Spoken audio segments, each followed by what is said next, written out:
اور دوسری طرف اب پی ٹی آئی کو اور پی ٹی آئی کے بانی کو اس وقت ضمانت پر ضمانت مل رہی ہے، کیا آپ کو لگ رہا ہے کہ ان کی رہائی بھی جلدی ہے؟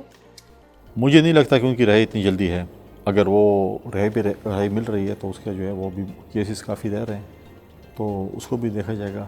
اس کے بعد اگر عدالتیں ان کو رہا کرتی ہیں تو ہمیں کیا ہے کہ ہم اس کو کیا کر سکتے ہیں. اگر بانی پی ٹی آئی کی رہائی ہوتی ہے تو پھر ملک کی سیاست کو کیسے دیکھتے ہیں؟ کوئی فرق نہیں پڑے گا. ابھی تک کوئی فرق نہیں پڑتا. یہ آپ ابھی ایک سیاستدان یہ بات کہہ سکتے ہیں کہ اس وقت جو الیکشن میں جس طرح سے پی ٹی آئی کو ووٹ ملے ہیں وہ جیل میں تھے، اور اس کے علاوہ بھی جو ان کو ووٹ بینک ملا ہے کے پی کے میں، آپ خود کہہ رہے ہیں کہ ان کی پرفارمنس بہت بری رہی ہے، اس کے باوجود بھی ان کو 2/3 میجورٹی مل گئی ہے. اس کے باوجود آپ کہہ رہے ہیں کہ کوئی فرق نہیں پڑے گا. قوم پڑھنے کی جو ہے وہ پرفارمنس بڑی اچھی تھی، اور ہم تو نہیں کہہ رہے، مولانا صاحب تو کہہ رہے ہیں کہ دھاندلی ہوئی ہے. وہ کہہ رہے دھاندلی ہوئی ہے، میرا مینڈیٹ چھو رہ گیا. تو مینڈیٹ تو پی ٹی آئی نہیں چھو رہا ہے، ہمیں تو نہیں چھو رہا ہے. جن کے ساتھ جو بیٹھے ہوئے ہیں گڈی وڈی کھیل رہے ہیں. پی ٹی آئی کے بانی جیل میں ہیں، وہ مینڈیٹ چوری کیسے کر سکتے ہیں؟ مینڈیٹ چوری کر سکتے ہیں اگر وہ جیل میں ہے. تو کون سی جیل میں ہے؟ 5 اسٹار ہوٹل یا 7 اسٹار ہوٹل میں، جیل میں تو نہیں ہے. کسی جیل میں کبھی کسی غریب آدمی کو جم ملے، کسی کو دیسی مرغے یا ایسی چیزیں ملی ہیں؟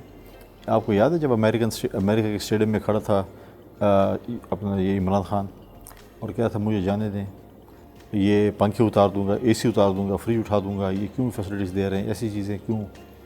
اور پھر اتار بھی جو بھی کیا.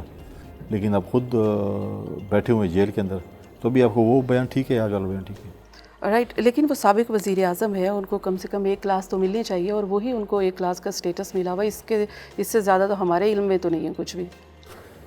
آئی ڈونٹ نو اباؤٹ، مجھے رولز کا نہیں پتہ. جو رولز ہیں، جو جس طرح رولز ہیں اس کو امپلیمنٹ میں سمجھتا کہ ہونا چاہیے. نہیں تو کون ہے جو ان کو یہ اتنا فیسیلیٹیٹ کر رہا ہے، جیل میں بھی رکھا ہوا اور فیسیلیٹیٹ بھی کر رہا ہے؟ مجھے نہیں پتہ وہ کون فیسیلیٹیٹ کر رہا ہے، وہ تو خود بتائیں گے کون فیسیلیٹیٹ کر رہا ہے. لیکن اس شخص کا کوئی دوست نہیں ہے. ہمیشہ جس کے ساتھ اچھائی کی اس کو جو انہوں نے تباہ و برباد کی ہے، کوشش کی ہے. لیکن یہ وہ خود بتا سکتے ہیں کون کا ایسا کوئی ہے جو ان کو فیسیلیٹیٹ کر رہا ہے. رائٹ. خیبر پختونخوا میں پاکستان پیپلز پارٹی کا ریوائول کیسے ممکن ہے؟ آپ اپنی سیٹ ہار گئے اور اس وقت پاکستان پیپلز پارٹی کا وہاں پر تقریباً صفایا ہو چکا ہے. تو آپ ابھی گورنر آئے ہیں، پاکستان پیپلز پارٹی کی سیاست کیا ریوائو ہو سکتی ہے کے پی کے میں؟ دیکھیے، ریوائول تو ہر پولیٹیکل پارٹی کو جو ہے اس پہ اسٹرگل کرنی پڑتی ہے، اور ریوائول اس کو کرنا پڑتا ہے. پیپلز پارٹی ہے یا دوسری جماعتیں ہیں، ان کو محنت کر کے ریوائول کرنی پڑے گی.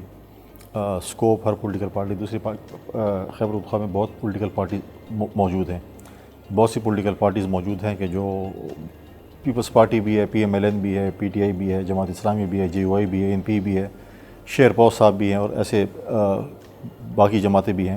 لہٰذا ہر کسی کا وہ ہے.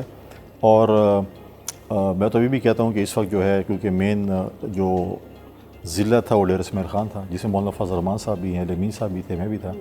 لیکن میں ڈی خان کی عوام کا بہت زیادہ مشہور ہوں کہ اس وقت میجورٹی پارٹی وہاں پر جو ہے وہ پاکستان پیپلز پارٹی تھی، جہاں سے لوگوں نے ہمیں اعتماد کیا، ہمیں ایم پی ایس کی سیٹیں دی، ہمیں MNA دیے، ہمیں تحصیل ناظم دیے. اس وقت جو ہے سیکنڈ پہ غالباً پی ٹی آئی اور تھرڈ پہ جے یو آئی ہے. تو ہر پارٹی کا جو ہے جمہوریت میں ان کے لیے جو ہے وہ کوشن موجود ہے. آئیں، وہ اپنا کام کریں، فیلڈ میں جائیں، اپنا منشور لے کر عوام میں جائیں، اور اگلے 5 سال جب الیکشن ہوتے ہیں اپنا منشور سامنے لے کر آئیں، اور اس کے بعد کام کریں. اس کے علاوہ پنجاب میں اور وفاق میں پاکستان پیپلز پارٹی آگے کس طرح سے سیاست کو لے کر چلے گی؟ کیونکہ اس وقت آئینی عہدوں پر آ گئے ہیں، گو کہ اس وقت اختیارات نہیں ہے، لیکن پھر بھی ریوائول ممکن ہو سکتا ہے. آئینی عہدے لینے کا ایک مطلب یہ بھی اخذ کیا جا رہا ہے. دیکھیں، تو پاکستان بھی اس پارٹی کے ترجمان اب بتا سکیں گے. اب تو میں ایک آئینی عہدے پہ ہوں، گورنر ہوں، پھر آپ کہتے ہیں آپ پالیٹکس بھی کرتے ہیں. لیکن اگر ابھی تک آپ نے سیکرٹری انفارمیشن کے عہدے سے استعفیٰ نہیں دیا. نہیں، ابھی جب نیا سیکرٹری انفارمیشن آئے گا تو مجھے اخلاقیات بھی یہ کہتے ہیں کہ میں جو ہے وہ ایک فیڈریشن کی علامت رہوں اور پولیٹکس سے تھوڑا سا دور رہوں. لیکن ایک سیاستدان ہمیشہ سیاستدان رہتا ہے، وہ سیاست سے تو کنارہ کشی نہیں کر سکتا. لیکن ڈیفینیٹلی محنت کرنی پڑے گی، ان کو سخت محنت کرنی پڑے گی. آئینی عہدہ ہمارے پاس ہے، گورنر جو ہے وہ پنجاب پیپلز پارٹی کا ہے، باقی ہمارے بڑے سینئر جو دوست وہاں پر موجود ہیں، اور میں اس پہ پورا امید ہوں کہ انشاءاللہ تعالیٰ وہ جو ہے